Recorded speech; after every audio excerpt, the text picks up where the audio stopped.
Hey guys, it's Keelari, and today I'm reviewing the Boyd Martin Majyk Equipe cross-country boots. They're the Generation 2 model. I absolutely love these boots. Now, I was a terrible YouTuber and I didn't have time to show you what they look like out of the box and how they're presented, how they come. I had to go ahead and use them at a clinic, so I already recorded the footage of them in action. It was from 2 weeks ago, so you will see this, or see that after this, I suppose. But yeah, I really like these, and this is after washing them a week later. And Copper Meadows, the place where I rode, is known for having a reddish brown clay dirt. I don't know if it's clay, but it looks similar to clay, and it stains everything. And these went through multiple water jumps, and I didn't wash them right away. So regardless, they turned out great. I will put a couple pictures in now right here of how they come packaged. Now, you can buy these in a front or a hind, or you can buy them in a 4-pack and save quite a bit of money. They come in black and white in sizes medium and large. Now I'll show you what they look like. Let's start with the front boots. Alright, front boots. So I got the set in medium. They fit my 16-1 all the way up to 17 hand thoroughbred. Thick bone and thin, fine boned, I guess you could say. It fits them all. I really like these boots. Now, I've had a competitor's boot before that would always twist and turn on the hind boots, and these did not. I'm actually very happy. Now, I am gonna just put it right here. These were sent to me. I did not buy them, but just because they were sent to me doesn't mean I would give you my total honest opinion. As you guys know, I absolutely love Majyk Equipe products. I have several of their boots and bell boots already, and I love them, and I'm so glad to add these to my little collection. Anyhow, these are white. Obviously, they have 2 straps. There's no elastic, which I found you really don't need with these. The branding is Boyd Martin, Majyk Equipe on the front, and these are actually good length too. I don't need the trim them at all, and they have Velcro there. That's some clay dirt stuff. The binding is this really strong nylon. I was worried about rubbing at first, but it really doesn't. Let's see the kind of material. This inner is antibacterial, antimicrobial, antifungal, although microbial and fungal are basically the same thing. I don't know. It's neoprene free, which is really great for you neoprene allergic horses out there. And it's called biofoam, I believe. It's super perforated in the inside and the outside, which is super breathable, and it makes it really comfortable when your horses are galloping. They constantly get that breeze.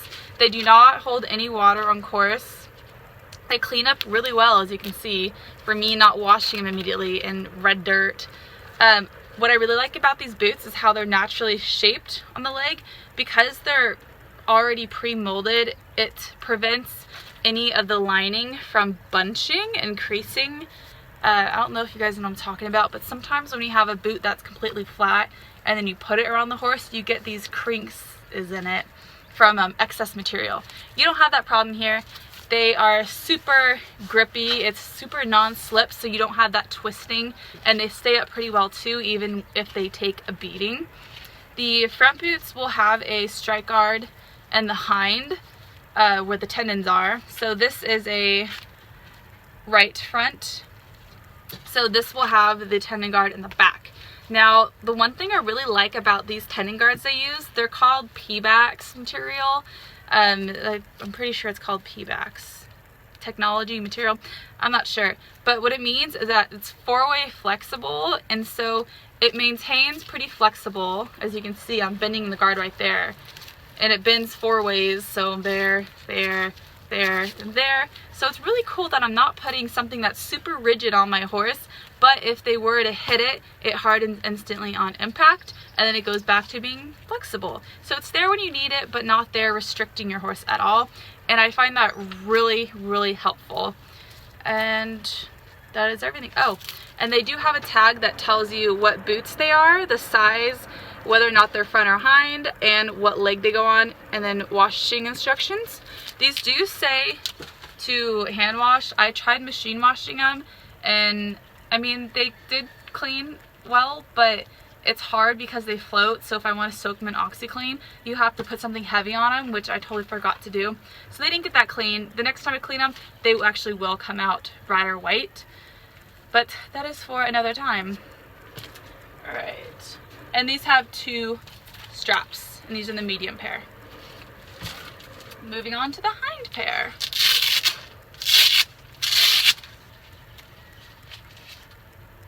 Alright, so this is a left hind. It has 3 straps. The branding is as the following: Majyk Equipe, and it's black border, black writing.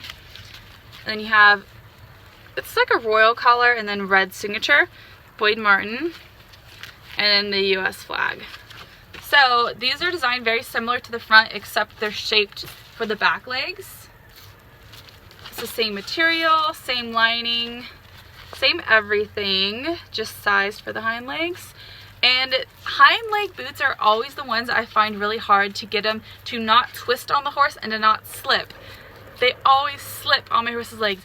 This is the first cross-country boot that did not slip on my horse's legs. Like, why did I not try these years ago? Seriously. Anyhow, I love these.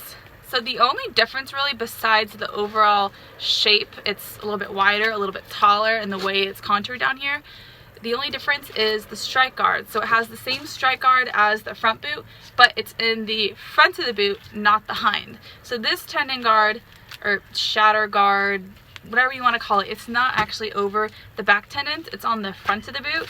So this is facing the front of the horse. So if you were to go over a jump, like let's say this is a log, and your horse doesn't pick up its hooves, it hits it, you're protected on the front there. So anyhow, it's the same exact guard. You can bend it. I mean, like, look at that. That is so awesome. It's amazing.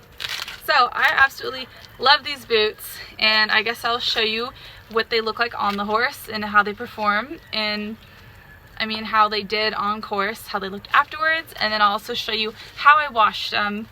And I did not wash them very well, so I apologize for that. It says hand wash. I tried machine washing, and I mean, I got them clean, but not as clean or white as I could have if I had hand washed, and probably not waited so long, but that's just my fault. Alright, here it is. So this is the day of the clinic. I'm tacking up, and I have just put on these boots.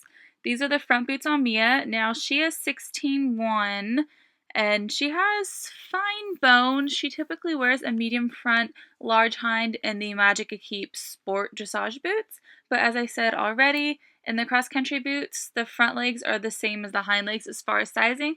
So she's wearing a medium all around, and she also has on the Majyk Equipe colored bell boots on as well. And I think I forgot to mention earlier that the hind boots have 3 straps as compared to the 2 straps on the front. And the excess Velcro, because she is narrower around her leg, the excess Velcro actually does stick to Velcro, meaning there's not an excess that's flapping with nothing to stick to. There is Velcro for it to stick to. So that is nice. There's nothing flapping in the breeze. There's nothing that I have to trim.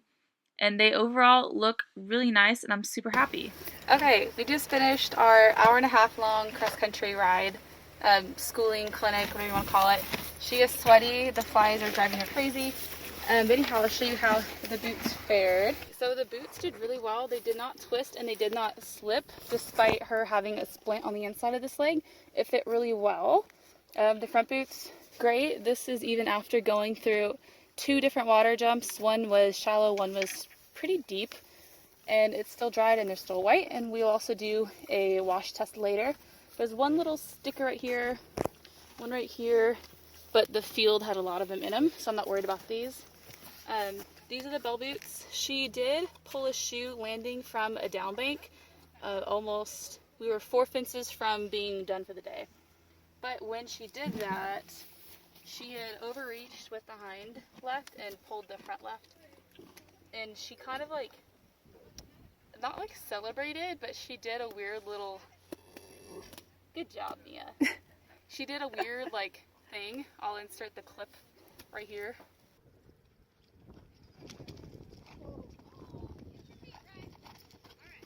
Okay. So, see this? Yep. This stopped her short. So, doing that, she actually brushed pretty good. And it looks like it slipped a little bit. Like that one is still in the same place I put it. This one slipped like maybe, I don't know, 1/4 inch, 1/2 inch, maybe 1/4 inch I'd say. But you can see it's still protecting the fetlock, and it's only very slightly below. Shade again. You're shading it. I'm shading it? Yeah, there you go. Better? Yeah. Okay. But yeah, Just but a smidgen, huh? Yeah, but it's, and she steps in her poop. But it's still very acceptable for riding in my opinion, and way better than any cross-country boot I've ridden with so far. And once again, they did not twist, the Velcro did not move. I need to fly spray her belly again. Yeah, I'm gonna take them off and go wash her now. Okay. Hi guys. Okay, so it's been about a week after the clinic, and I'm just now getting around to having time to clean these boots. These are the bell boots I used, and then these are the boots in question. Copper Meadows tends to have a little bit of a reddish clay dirt, although these don't look too bad actually. So before I wash them, white boots I like to wash in my washing machine, and then I soak them in OxyClean for several hours before I start the rinse, or like the wash cycle.